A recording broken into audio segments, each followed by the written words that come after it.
Wala ni isang universidad sa Pilipinas na nakapasok sa top 100 ng Times Asia University ranking ngayong taon. Kaya aminado si Pangulong Bongbong Marcos na marami pang kailangan gawin para pataasin ang antas ng edukasyon sa ating bansa. Para bigyan ng mukha ang balita, Mobile Journal Julie Baiza.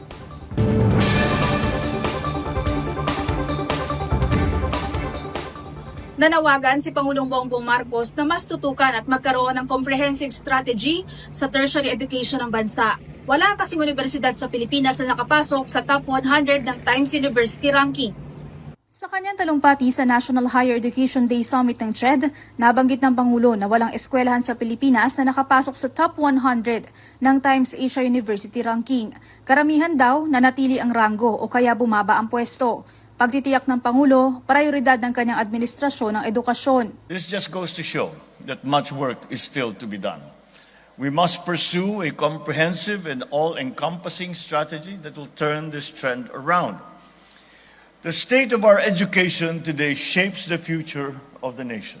Kailangan daw maibigay sa mga estudyante ang tamang competencies at skills at mahubog sila sa kritikal na pag-iisip para magtagumpay.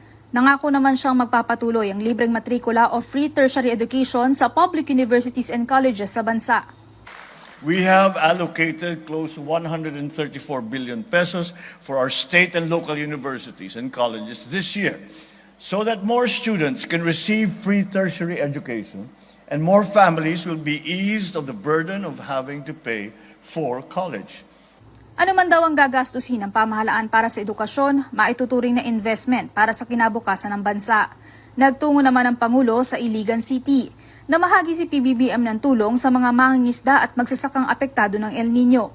Pangungunahan po natin ang pag-aabot ng tseke sa ating mga lokal na pamahalaan para sa presidential assistance ng mga magsasaka at mangingisdang apektado ng El Nino na nagkakahalaga ng 10,000 piso bawat benepisyaryo. Ito ay galing mismo sa opisina ng Pangulo upang magsilbing dagdag tulong sa mga apektadong pamilya. Kasabay pa ito ng tig sa 10,000 pisong ipinamamahagi rin ng Department of Social Welfare and Development.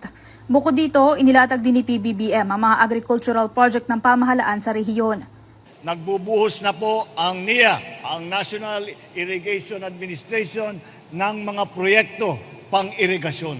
Sa Lanao del Norte, prioridad nating matapos ang 2 solar pump irrigation project sa bayan ng Salvador at Sapad kung saan halos 30 milyong piso ang nabigay na pondo para dito sa proyektong ito. Target din daw na mapaunlad ang kalakalan at turismo sa Northern Mindanao. Mobile Journal Julie Baiza po, hatid ang mukha ng balita.